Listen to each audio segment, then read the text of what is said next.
Hey, Miggy. When did Oklahoma legalize medical cannabis? 2018. That's right. On June 26th, 2018, Oklahoma voters legalized medical cannabis. Since then, the state has quickly become one of the quickest in the nation to formally implement an effective medical cannabis law. How effective? Nearly 12,600 marijuana business licenses, including 8,600 growers and upwards of 2,300 dispensaries. Now, What? that is a breathtaking speed of rollout of an industry. 12,600 marijuana businesses, over 8,000 growers, and 2,000 dispensaries for a population of only 4 million. Do you know how many new licenses? Do you know when Illinois legalized cannabis? 20. Oh shit! Before them. Well, after the medical versus so I'm talking about adult use, the more liberal version of its hyper regulated medical. So it was May 28th of 2019, less than a year later, and in that time, in that 3 years since they've legalized it, no new licenses except for 40 and maybe another 39. So maybe like 80 new processor or cultivation licenses have been handed out. That's it.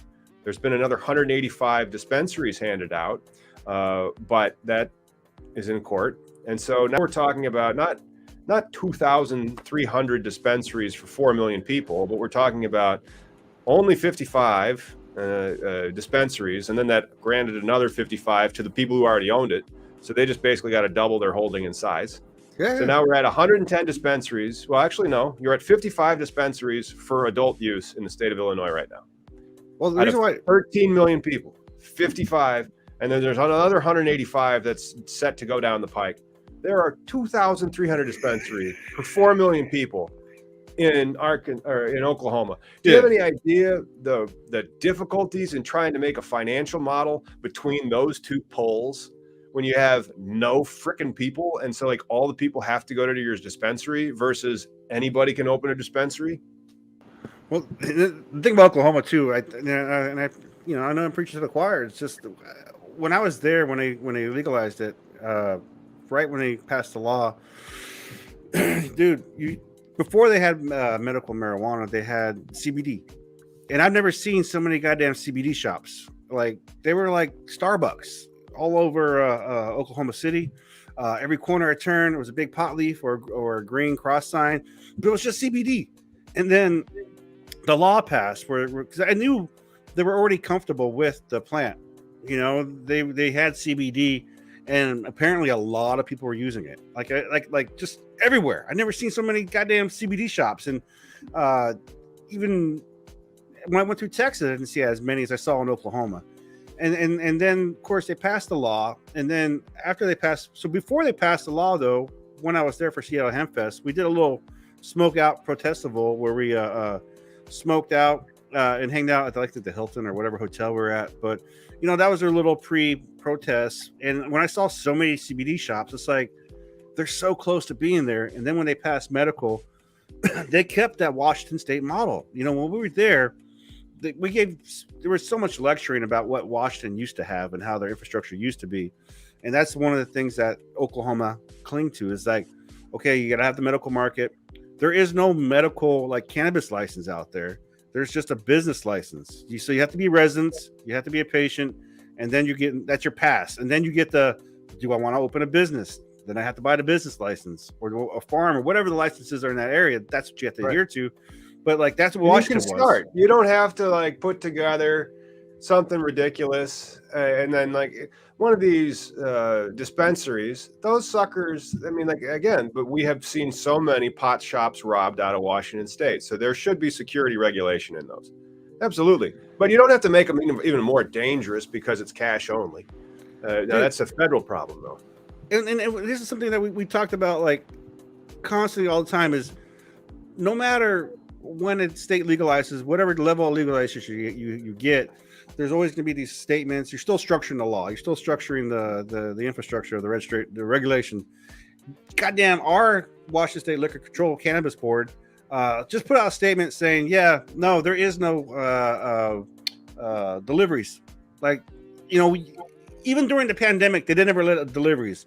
People were doing their own workarounds. Pandemic? Seriously, though, in a time when people should be able to, I mean, they didn't do deliveries in Illinois either, but they did allow for curbside pickup.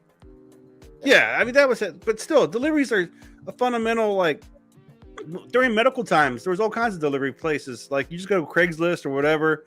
Now kids are using Snapchat. I don't know. But whatever internet forum you're using, there's always a place to find a guy. And then legalization kind of stymies that, because then now you put power to the police, right? It's kind of the reason why there's a lot of more arrests in California going after places that, had medical defenses, but now they're selling in a rec market.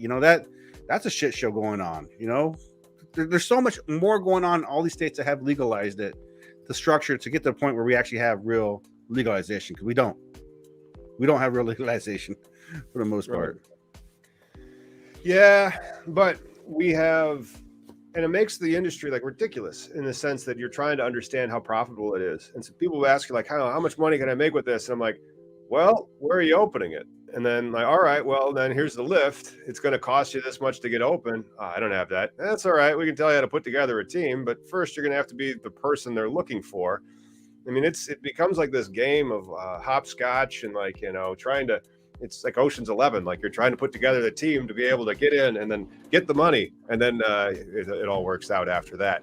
But it's so challenging. And then when you are trying to interview possible, suitors or investors, trying to like discern their intentions is really tricky. And then also, when people are expanding, they're expanding their business, not yours.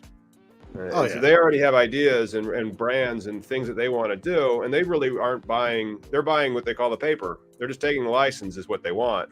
Yeah. They don't want it to be your license. They don't. So this social equity conundrum that you have then, when you have the capital people that aren't the people that are going to win the licenses.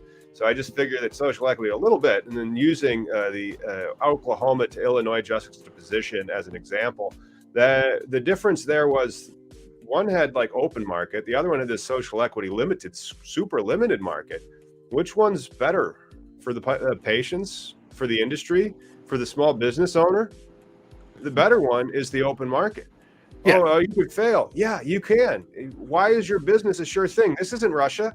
It's not that you're going to make all the money because you're the person who owns all the oil in this country. That's not how it works, No, exactly. And that's why, like, doing this with you now, we've been out for 3 years now, just learning business overall. And it's like, and as I get older, I realize there's more involved to like actual like business and licenses and permits and like watching. I don't know if you've seen on Showtime. There's that documentary now or show about Uber and how the guy had to get funding. Like angel investors and all that shit. He was just lying to everybody, right? Huh? He was just lying to everybody. No, he wasn't too bad actually. It was actually a great concept, except he kept getting shot in the dick by like the state, the city. They were like trying to the permits and the taxis and all this stuff, right? He kept fighting them and all this other stuff. But the thing is, they bled money out of him. And he had this angel investor who threw millions at him just to fund the staff and to keep losing it. A lot of these people like Bezos and Amazon, they lost millions at the beginning because the big picture is, you're right. You're not moving your store, you're moving their store, Right. Yeah. And if like so that's why I'm going to go make billionaire friends. I'll be like, just give me a few million. All right, here's your $1 million back. But like, do with it. Why does it smell so funny? Hey, said, here's your $1 million back. But and then I just it's hard to kind of access that kind of money, and that's why there's so many like ArcView, and then the people that you deal with, to try and like, how do you have a $2 million conversation? Well, the people in ArcView, you talk to them, it's like, we just really want to buy the license. You're like, all right, well, it's going to be really difficult. I mean, I'm glad you've raised money, but now you can't deploy it. Yeah. But it's just how it is. This industry is, crazy. Right on. All right. And we're Audi 5000. Thanks for hanging. Thanks for hanging, everybody. Don't forget to join the channel. All those members. I got Tasha saying hi.